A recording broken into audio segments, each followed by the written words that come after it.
Olá, boa noite, a graça e a paz do Jesus. Que bom estar com você aqui em mais uma noite abençoada, preparada pelo Senhor para louvor da sua glória, para nossa edificação espiritual.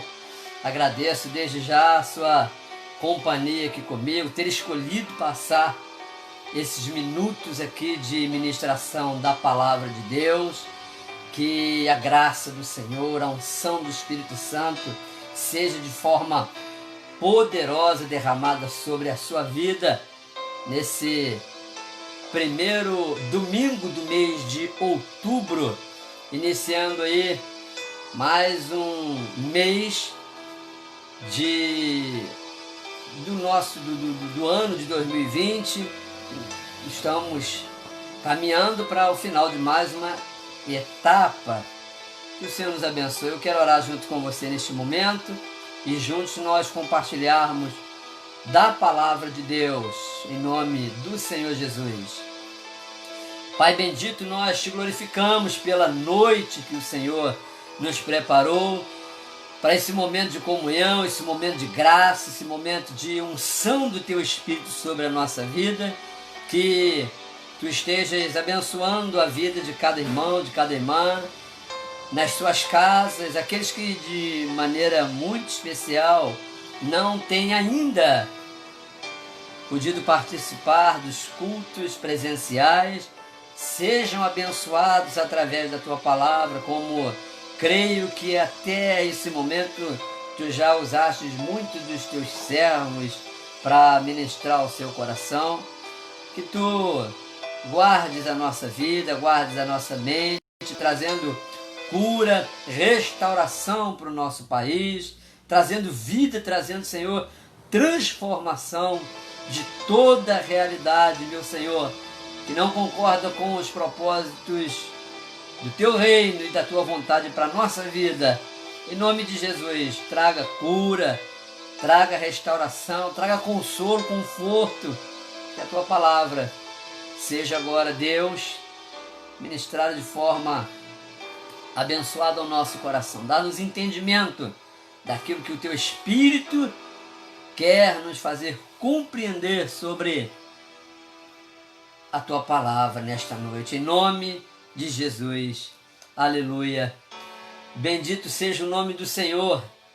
Aleluia. Eu quero agradecer a Deus pela sua vida. Não consigo ler o nome das pessoas que estão entrando, mas vejo aqui pelo menos o nome da minha irmã querida Cleia. Que o Senhor te abençoe, Cleia. Em nome de Jesus, saudade de você. Abraço no Jomar, abraço no João Mariano. Que Deus abençoe ricamente sua vida e a sua família. Vamos ler o texto da palavra de Deus. Eu quero com você um versículo bíblico considerado o coração da Bíblia. João, capítulo 3, versículo de número 16, sabemos de cor. Ele nos diz: porque Deus amou ao mundo de tal maneira que deu seu Filho unigênito, para que todo aquele que nele crê não pereça, mas tenha vida eterna.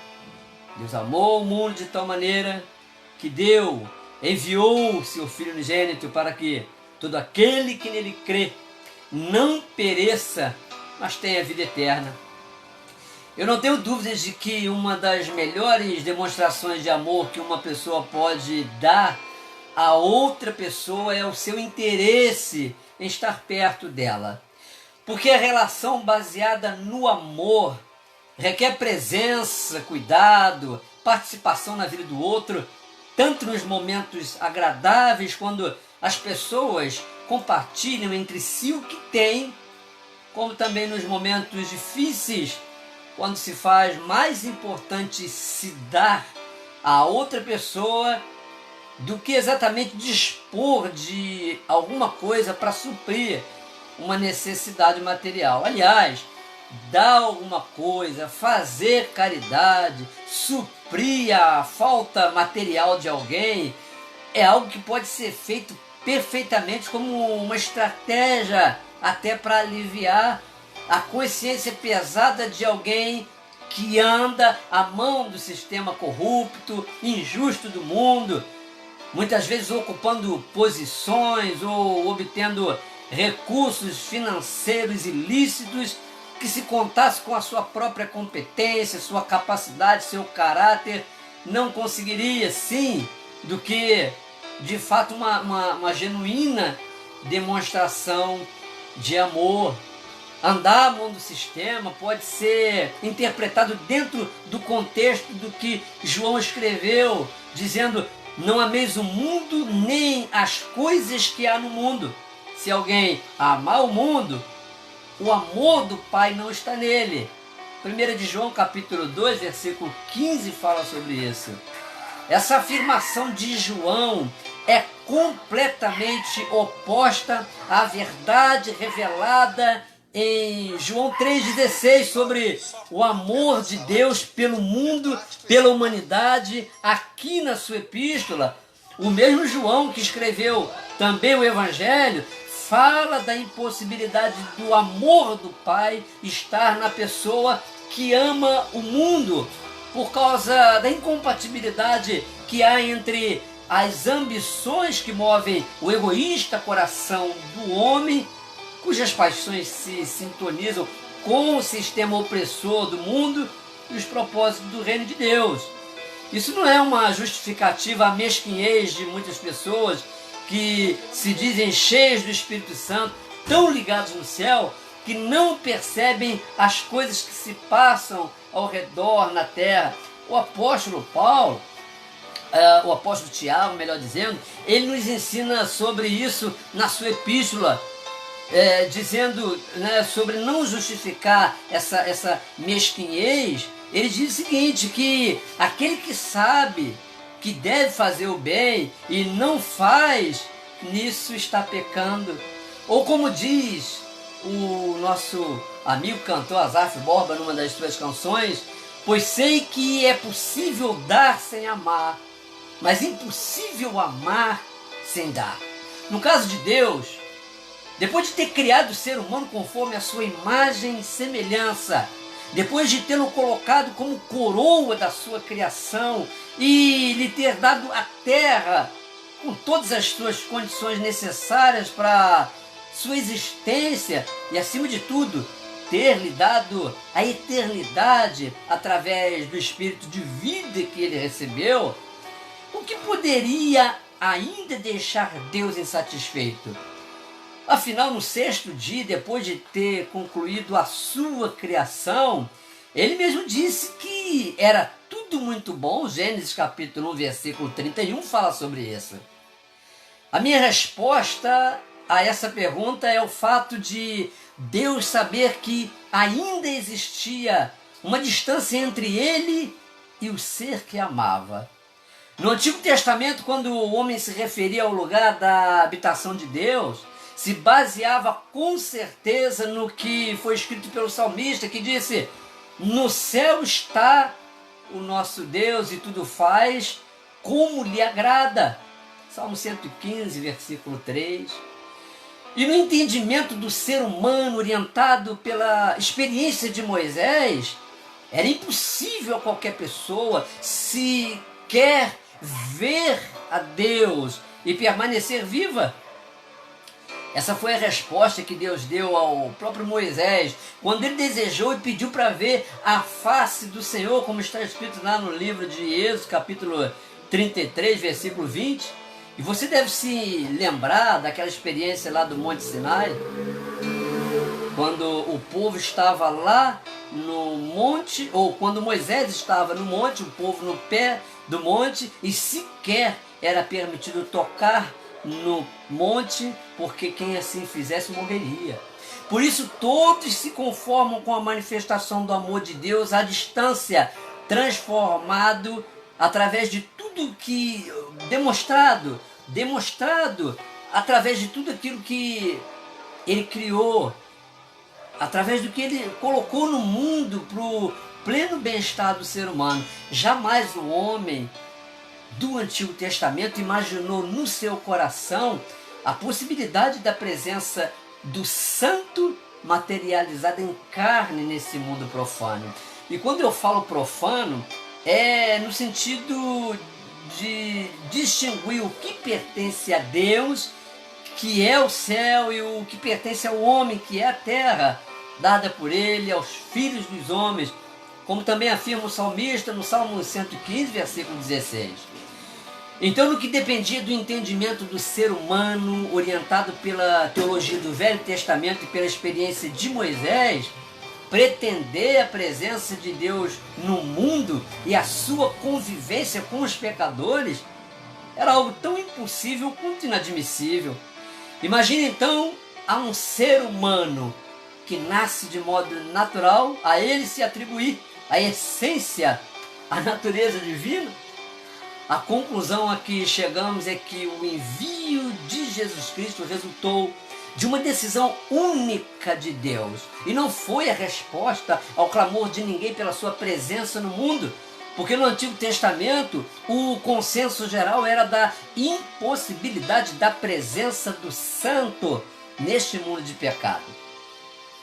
Como falei, só a lembrança a respeito da experiência de Moisés lá no Monte Sinai, quando todos que estavam ali ao pé do monte eram proibidos sequer de tocar no monte.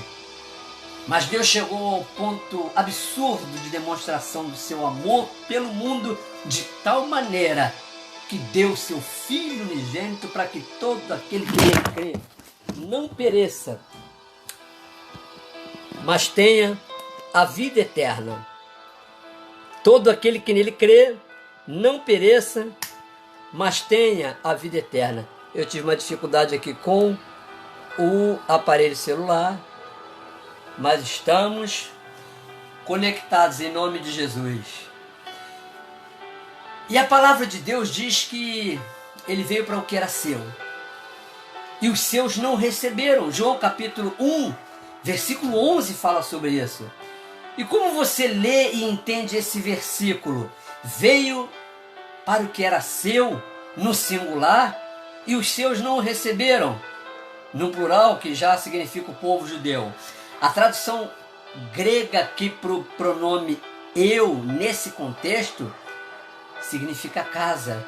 Então, o mundo se tornou a casa de Deus quando o Verbo se fez carne na pessoa de Jesus Cristo.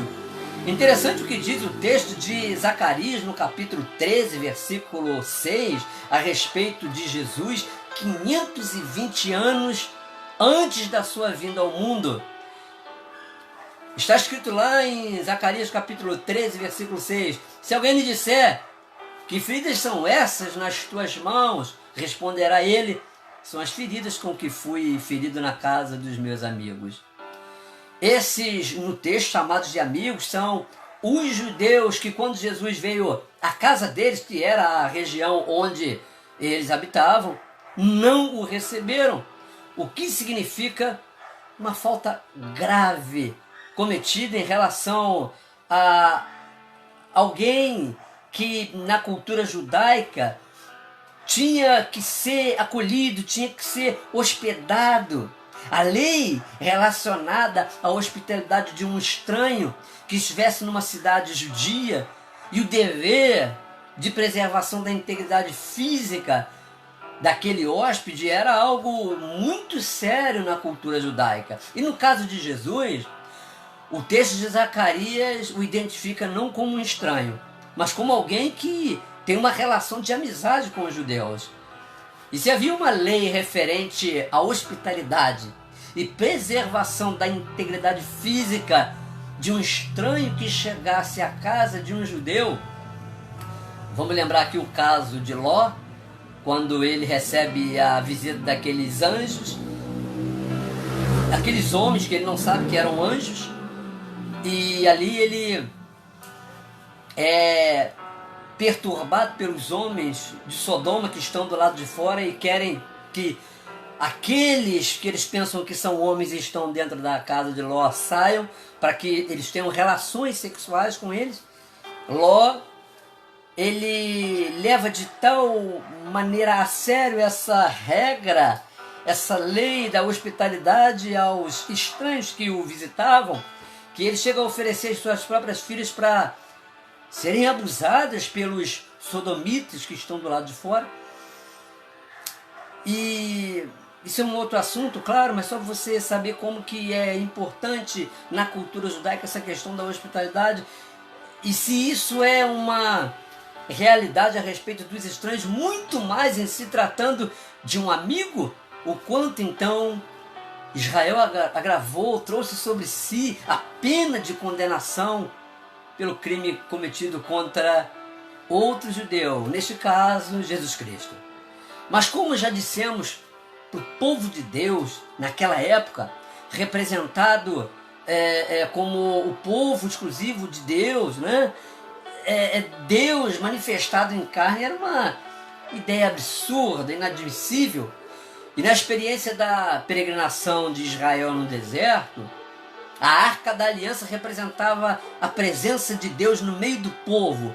E ela foi carregada durante todo o período de caminhada até Canaã. Depois que o povo de Deus se estabeleceu na terra prometida, quase 500 anos depois, Davi teve no seu coração o desejo de construir um lugar para servir de habitação para Deus. O que lhe foi impedido pelo próprio Deus, que disse a Davi que não ele, mas o seu filho Salomão construiria o templo. O povo de Deus sempre conservou a expectativa da sua presença, ainda que de forma representativa, através da Arca da Aliança, mas jamais pensada na sua forma humana no mundo. Desde o Antigo Testamento, os olhos não viram, nem os ouvidos ouviram, e em nenhum coração humano foi cogitado o que Deus havia preparado antes da fundação do mundo para aqueles a quem Ele de tal maneira já havia amado. No Antigo Testamento, a arca no meio do povo era somente a sombra da realidade do Deus invisível que não podia ser comparado a nenhuma criatura. E quando a Bíblia fala de Deus na sua forma invisível, isso não quer dizer a negação da existência de Deus, mas a fala, né?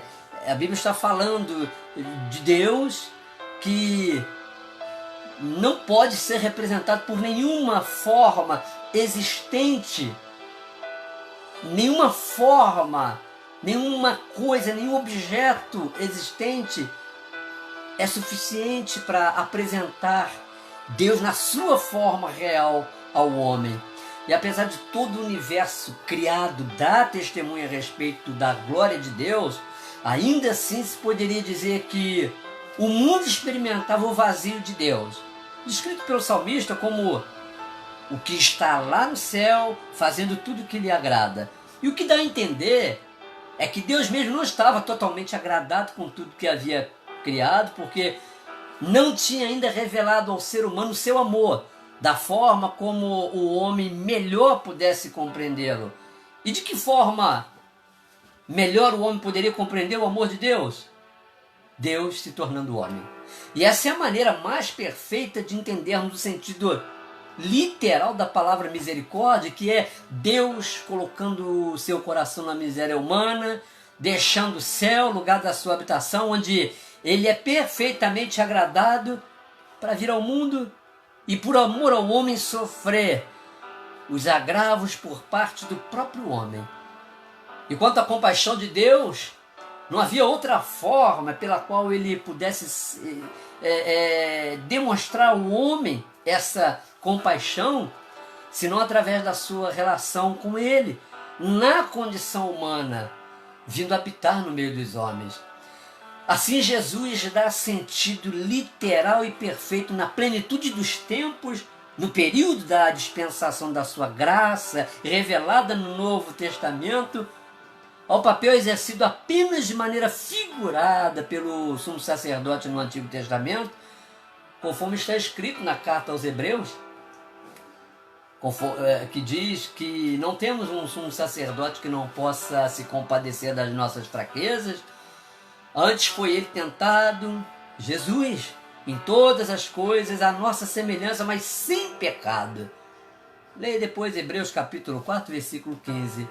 Não há absolutamente nada a que possamos nos referir diante de Deus em oração, seja em termos da dor e da aflição da alma, ou até mesmo da fragilidade e do cansaço do corpo físico, que ele não conheça.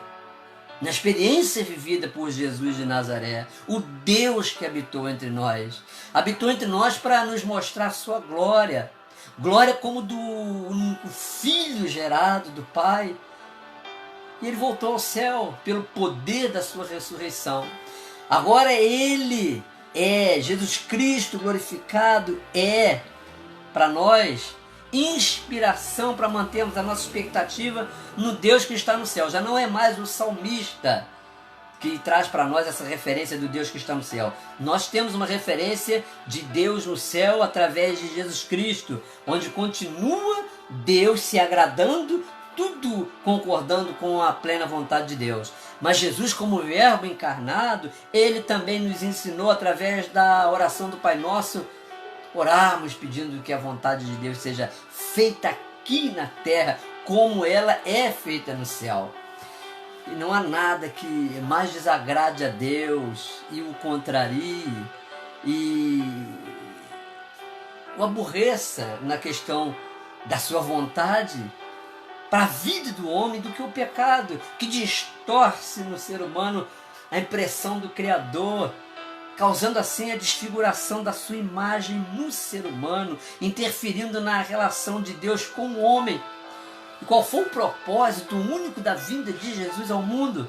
Restabelecer, através da glória revelada em Jesus Cristo, a relação rompida pelo pecado entre o ser humano e Deus, o que foi a causa da expulsão do homem do jardim do Éden e a sua separação do seu Criador. A relação pessoal de Deus com o ser humano, prejudicada pela sua exclusiva decisão, quando se deixou seduzir pelo seu próprio desejo desenfreado, carnal, resultando na sua queda diante da tentação do diabo. Isso provocou em Deus uma reação unilateral de enviar Jesus para restabelecer essa relação rompida pelo pecado original. E numa demonstração de poder que se aperfeiçoa na fraqueza, Jesus, tentado como nós também somos tentados, ele resistiu à tentação e não pecou. E por isso, não mais pensando nas palavras do salmista, que sabia de Deus somente como aquele que está lá no céu, mas na perfeita imagem de Deus em Jesus, manifestado em carne, nós podemos afirmar que Deus mudou de endereço. Na face de Jesus de Nazaré foi contemplada a glória, que nem mesmo aos anjos do céu era permitido contemplar. O texto de Apocalipse diz que os anjos que sobrevoam ali o trono de Deus, estão ao redor do trono, eles têm asas que cobrem os pés, asas que cobrem os olhos, asas com as quais eles voam. Cobrem os pés como demonstração de um lugar de santidade. Cobrem os olhos porque não podem ver, contemplar a glória de Deus. E aquilo que nem os anjos podem contemplar na pessoa de Jesus Cristo de Nazaré, Deus revelou ao homem que foi a sua glória. E o que mais agrada a Deus no ser humano chamado para a santificação é a resistência diante da tentação até o fim, sem cair em pecado. Ou seja, você se santifica, se consagra durante todo o tempo da sua vida. E para agradar a Deus você deve permanecer até o fim, porque num só instante de queda, isso já é suficiente para o pecado causar um grande estrago na sua vida. E o que Jesus provou a todo homem é que cair em pecado ou permanecer firme diante da tentação é uma questão de escolha. Veja que ao mesmo tempo em que Jesus dá a ordem aos seus discípulos de vigiar e orar, para que não entrem em tentação, ele diz a carne é fraca, mas também ele afirma que o Espírito vivifica. João capítulo 6, versículo 63. As melhores traduções da Bíblia se referem ao Espírito aí, nesse versículo 63 do capítulo 6 de João, como o próprio espírito humano. E o que isso significa para nós? Que todo ser humano que vive na carne está alheio ao propósito de Deus para a sua vida. Porque, como diz Romanos capítulo 8, versículo 8, está morto espiritualmente, não pode agradar a Deus por causa do pecado que o domina. Por isso que a maneira de se relacionar com Deus, segundo o modelo do Antigo Testamento, torna impossível ao homem viver uma vida que agrade a Deus. Se nos basearmos nas referências do que diz o salmista, no céu está o nosso Deus e tudo faz como lhe agrada, considerando nós o mundo como um espaço de ações do diabo, e impossível, por causa disso, o homem, o ser humano, viver a vontade de Deus de maneira plena. Se a gente admitir isso, a gente vai afirmar também sobre a humanidade de Jesus duas coisas. Uma, que ela é uma farsa, e ele nunca compartilhou da experiência da vida humana como realmente ela é, ou como ser humano ele não conseguiu agradar plenamente a Deus, tendo fracassado na sua missão. Mas a verdade é que pela comunicação do Espírito Santo com o nosso espírito, nós sabemos que outro propósito muito importante relacionado à vinda de Jesus ao mundo confirma a capacidade do homem de se relacionar com Deus dentro desse contexto de vida neste mundo. Capacidade esta que foi perdida lá no Jardim do Éden. Lugar de perfeição, lugar de delícias, quando o primeiro homem, Adão, homem terreno, vivendo num ambiente divino, preferiu que fosse feita a sua vontade e não a vontade de Deus. Essa capacidade foi restaurada em outro jardim, o Getsemane, através de Jesus. O segundo Adão, homem divino vivendo num ambiente terreno, que preferiu que fosse feita a vontade de Deus e não a sua. Isso me faz pensar em duas situações muito presentes que orientam o comportamento de diversas pessoas nos nossos dias. O misticismo e o ateísmo, que negam a presença de Jesus como o elo necessário na relação do ser humano com Deus. Podemos identificar o misticismo presente nos nossos encontros de louvor e pregação, aquilo que temos ouvido, nos sugerindo a ideia de um Deus cada vez mais distante do mundo, que de tal maneira Ele amou, fazendo com que a nossa adoração a Deus, quanto mais isolada do contexto existencial, mais verdadeira e agradável será a Deus. Isso faz considerarmos a vinda de Jesus ao mundo como uma experiência tão negativa que até nos esquecemos da promessa que Ele mesmo fez quando disse aos seus discípulos: eu vou, mas voltarei para junto de vós. Ele afirmou isso lá em João no capítulo 14, versículo 28. Se Jesus tivesse odiado e não amado a sua vinda ao mundo, não teria prometido aos seus discípulos que voltaria para o lugar que Ele odeia. Eu penso que estão equivocados os que acham que para alguém viver uma vida que agrada a Deus, basta se sujeitar às regras e proibições da religião, entendendo aquilo que o crente pode ou não pode fazer. Isso, aliás, tanto a lei de Moisés quanto os preceitos impostos pelos fariseus e saduceus já estabeleciam como ordens a serem obedecidos por quem desejava viver uma vida feliz, o que nunca foi suficiente para satisfazer o ser humano na sua relação com Deus, na experiência do Antigo Testamento. Isso é não compreender a verdade de que Jesus está entre nós.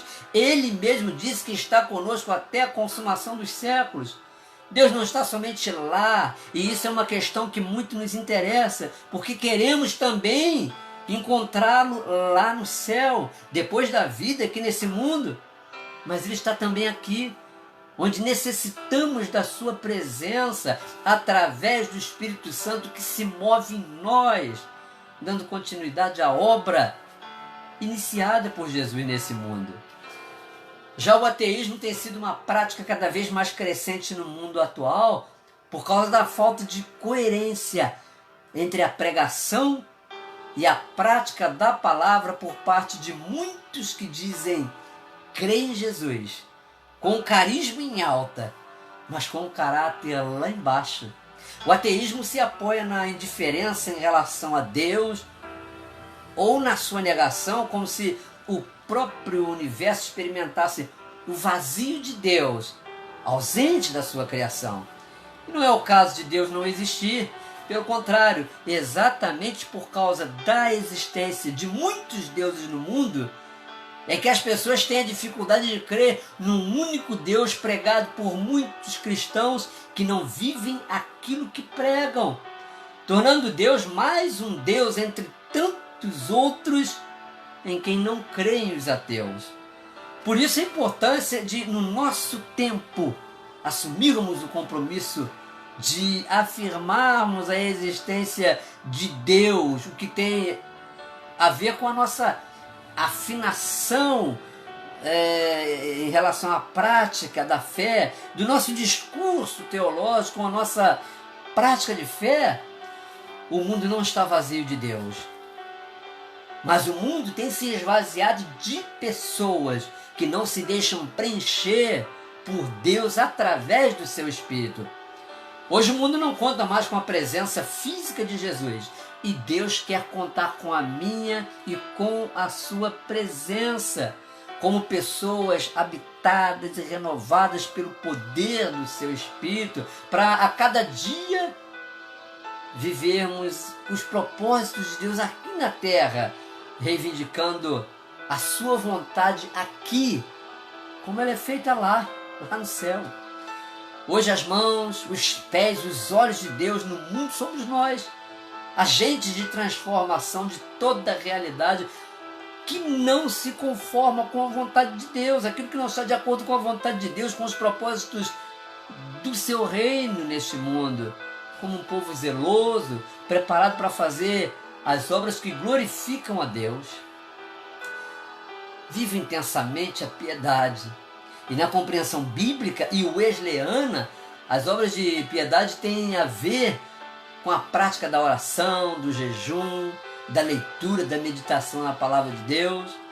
Mas não despreze também as obras de misericórdia, que significam o cuidado para com as outras pessoas ao seu redor, provendo o que estiver ao seu alcance para suprir as suas necessidades materiais. Agindo assim, você terá autoridade e liberdade de oferecer Jesus, o pão da vida, que sacia a fome de Deus nesse mundo e preenche o vazio do coração do ser humano. Cremos no céu e num plano eterno de Deus para nós, num lugar além, e cremos na ressurreição de Jesus, sabendo pela fé que Ele está em corpo glorificado à direita de Deus lá no céu, que Ele está intercedendo por nós. Cremos no Emanuel, Deus conosco, que é a pessoa bendita do Espírito Santo entre nós, que nos prepara aqui e agora para a vida ali, além, no céu. Reconheçamos que a nossa vida além, no céu, depende do nosso engajamento nos propósitos do reino de Deus aqui. Que Deus nos abençoe, nos dê esse entendimento para que nossa mente, nosso coração se voltem para as coisas do alto, do céu. Mas a nossa visão, nossas mãos e pés estejam interligados com a obra de Deus neste mundo. Porque Deus amou o mundo de tal maneira que deu seu Filho unigênito para que todo aquele que nele crê não pereça, mas tenha vida eterna. Nós fazemos parte desse plano de Deus, que de tal maneira continua amando o mundo. Prova disso é que Ele nos alcançou desse mundo para abençoar vidas. Que Deus restaure em você a graça, a unção, o poder como instrumentos de transformação neste mundo. Em nome de Jesus, eu quero orar junto com você. Senhor, nós nos colocamos diante de Ti em inteira dependência do Teu Espírito, pedindo que Tu sintonizes o nosso coração com os propósitos do Teu reino, com a Tua vontade. Senhor, que a Tua vontade, como é feita de forma incontestável no céu, assim seja feita na terra, e nós sejamos instrumentos que sinalizam essa vontade do Senhor no meio das pessoas com quem convivemos, através de tudo que fazemos. Guarda-nos, ó Deus, da corrupção do mundo enquanto sistema opressor, e dá-nos visão para o mundo da humanidade, das pessoas necessitadas de Jesus, e que sejamos estes instrumentos à disposição do Teu Espírito para abençoarmos vidas, Pai, no nome de Jesus. Muito obrigado pela presença do Espírito Santo conosco, o Deus Emanuel. Muito obrigado porque o Senhor não é mais na concepção, como dizia o salmista, o Deus que está no céu e faz tudo que lhe agrada, mas o Senhor é também o Deus que está conosco através do Espírito Santo. Jesus nos deixou essa maravilhosa promessa, e é por causa do poder do Teu Espírito que nós nos movemos neste mundo, engajados nos propósitos do Teu reino. Senhor Jesus, confirma com unção, com poder, com graça, com revelação, e acima de tudo com amor, a Tua vontade através da nossa vida neste mundo. Em nome de Jesus nós Te louvamos e Te agradecemos, Senhor. Somos inteiramente dependentes de Ti. Amém. Que o Senhor te abençoe em nome de Jesus. Que o Senhor faça de você um instrumento de graça, de poder nas mãos dEle. Que você seja boca, mão, pé, olhos de Deus neste mundo, para louvor da glória de Deus. Tenha uma semana abençoada, em nome de Jesus. E mais uma vez, obrigado por estarmos juntos nesse momento precioso da comunhão com a palavra do Senhor. Um abraço. Tenha uma semana cheia da graça.